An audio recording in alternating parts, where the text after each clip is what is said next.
안녕하세요. 풍의한삼 이원석입니다. 오늘은 정부의 부동산 대책이 부동산 시장을 절대로 이길 수 없는 이유를 알아보겠습니다. 부동산 가격을 결정하는 요인은 우선 정부에서 시행할 수 없고 또한 정부에서 해결할 수 없는 요인은 첫째 부동산의 수요와 공급, 두 번째 입지, 세 번째 경제 성장률, 네 번째 통화량, 다섯 번째 시중의 유동자금, 여섯 번째 금리, 일곱 번째 환율, 여덟 번째 학군, 아홉 번째 투기심리, 열 번째 부동산 사이클, 11번째 지정학적 리스크 등이 있습니다. 그리고 정부에서 시행할 수 있고 또한 정부에서 해결할 수 있는 요인은 간접적인 방법으로 부동산의 수요와 공급을 조절하는 역할을 합니다. 첫 번째, 금융기관 대출한도 조정, 두 번째, 부동산 세법의 세율 조정, 세 번째, 분양아파트 전매 제한 기간 조정, 네 번째, 민간 택지 분양가 상한제, 다섯 번째, 재건축 재개발 규제, 여섯 번째, 토지주택 거래 허가제, 일곱 번째, 투기지역 지정, 여덟 번째, 주택 청약제도, 아홉 번째, 주택 임대사업자 등록 제도 등이 있습니다. 이 11가지 부동산 가격 결정 요인은 정부에서 부동산 대책으로 시행할 수 없고 또한 정부에서 해결할 수도 없는 결정적이고 절대적인 영향력을 발휘하는 부동산 가격 결정 요인들입니다. 부동산은 특성상 정부에서 원하는 위치와 원하는 시점에 그리고 원하는 주택의 수만큼 주택의 공급량을 늘리거나 줄이는 것이 불가능합니다. 이러한 부동산의 특성으로 정부 부동산 대책이 어려움과 한계가 있는 것입니다. 그래서 정부에서는 간접적인 방법으로 부동산의 수요와 공급을 어느 정도 조절하기 위하여 부동산의 억제책이나 부양책을 시행하는 것입니다. 그러나 정부에서 시행하여 해결할 수 있는 9가지 부동산 대책들은 정부에서 부동산 대책으로 시행할 수 없고 또한 해결할 수 없는 11가지 대책에 비하면 그 수단이나 방법이 지극히 제한적이기 때문에 그 영향 또한 효과도 당연히 제한적일 수밖에 없는 것입니다. 따라서 역대 정부 부동산 대책의 실패는 정상적이고 당연한 결과인 것입니다. 다음은 문재인 정부의 부동산 억제책에 대해서 알아보겠습니다. 첫 번째, 대출 규제 강화, 두 번째, 전매 제한 강화, 세 번째, 규제구역 확대 지정, 네 번째, 부동산 세율 인상, 다섯 번째, 주택 임대사업자 혜택 축소, 여섯 번째, 분양가 상한제 실시, 일곱 번째, 재건축 요건 강화, 여덟 번째, 상기 신도시 공급계획 발표입니다. 주택의 매수 수요를 줄이고 또한 간접적으로 주택의 공급량을 늘리는 정책입니다.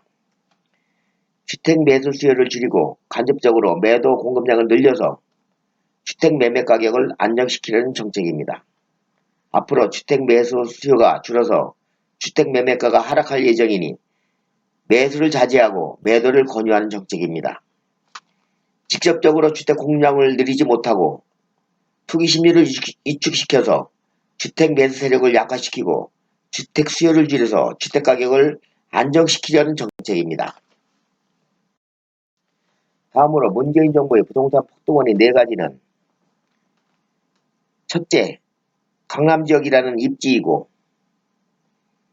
둘째, 부동산의 수요, 셋째, 금리, 네 번째, 시중의 유동자금입니다. 부동산 폭등의 원인 4가지를 자세히 알아보겠습니다. 입지에 대하여 알아보겠습니다. 부동산의 가격 결정 요인 중 입지가 차지하는 비중은 거의 전부라고 해도 과언이 아닙니다. 그래서 부동산을 위치 가격이라고 합니다. 입지 선정과 입지 분석이 철저히 이루어져야 적정한 부동산 가격을 결정할 수 있습니다.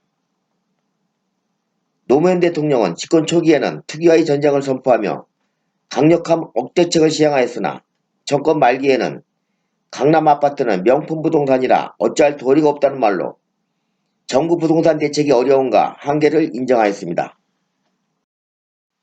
다음은 부동산의 수요에 대해서 알아보겠습니다. 입주 7년 미만의 새 아파트는 선호도가 매우 높아서 실수요자가 많지만 공급량이 매우 부족하여 품귀 현상입니다. 그리고 서울의 무주택자 비율이 50% 선으로 아직도 잠재 대기 실수요자가 많습니다. 그래서 재건축과 재개발 등 신규 아파트 분양에 관심이 매우 높아서 청약 경쟁률이 치열합니다. 전국 주택 보급률은 102.6%이고 서울은 98% 선입니다. 그러나 전국 주택 소유율은 55.9%이고 서울은 49% 선입니다. 그리고 서울이 입주 7년 미만의 새 아파트는 서울 전체 아파트의 12%에 불과하여 대기하는 실수요자가 풍부합니다.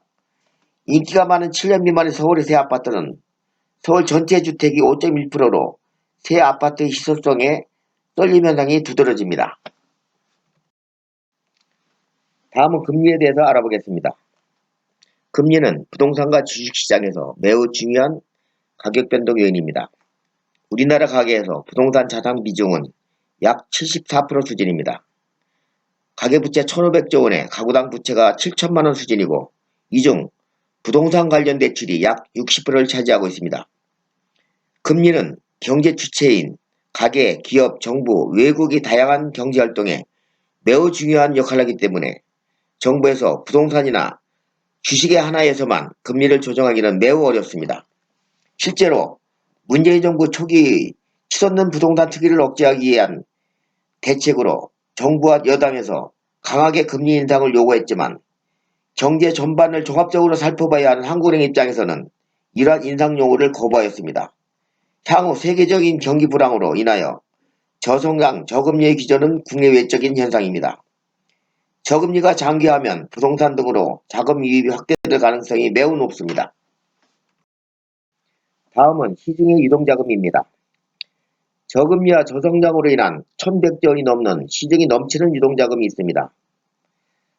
작년 하반기 수도권에서 7조 원의 토지보상금을 시작으로 2020년도까지 총 45조 이상의 풍부한 자금이 시중에 풀릴 것으로 예상됩니다.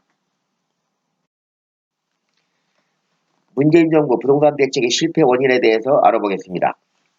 이 네 가지 부동산의 상승 요인은 현 문재인 정부가 부동산 대책으로 시행하기 어렵고 또한 해결할 수 없는 부동산 가격 변동 요인으로서 부동산 시장이 중요하고 결정적인 역할을 하는 부동산의 시장 원리입니다.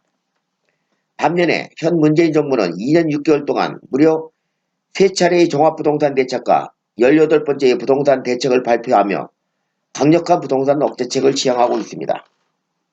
현 정부에서는 시행이 가능하고 또한 해결이 가능한 부동산 대책을 총망라하여 강력한 부동산 억제책을 발표 시행하고 있습니다.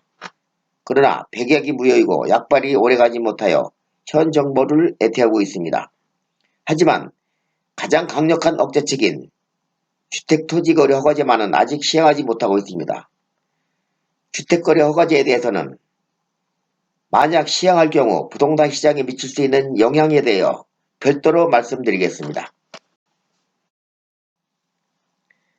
시장 원리를 간과한 무리하고 인위적인 부동산 대책으로서는 투자 심리 위축으로 인한 단기적으로는 효과를 볼 수는 있습니다. 그러나 장기적으로는 부동산 대책이 역효과로 인한 풍선 효과로 부동산 시장의 혼란을 가중시킬 뿐이고 또한 부동산 시장의 대세를 역전시키기에는 제한적이고 역부족일 수밖에 없기 때문에 역대 정부 부동산 대책의 실패는 지극히 정상적이고 당연한 결과입니다. 그리고 재산세, 종부세 등 세율을 올린 세금이 세입자에게 전가되어 월세 인상과 전세가 상승으로 이어집니다. 또한 전세자금 대출 억제는 집주인이 전세를 월세로 전환하여 전세 매물 부족 현상이 심화되고 전세가 상승으로 이어집니다.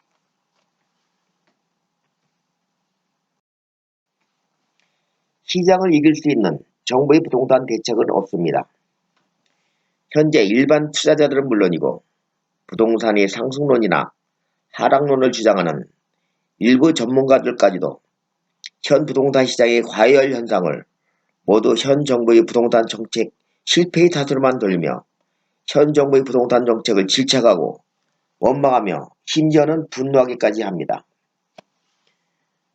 그러나 정부의 어떠한 강력한 부동산이 억제책이나 부행책이 시행되더라도 정부의 대책이 부동산의 시장 원리를 절대로 이길 수는 없다는 확신으로 종합적이고 좀 더 장기적인 안목으로 투자에 임하시길 바랍니다. 지금까지 풍요한삼 이원석이었습니다. 다음에 또 새로운 내용으로 찾아뵙겠습니다. 안녕히 계세요.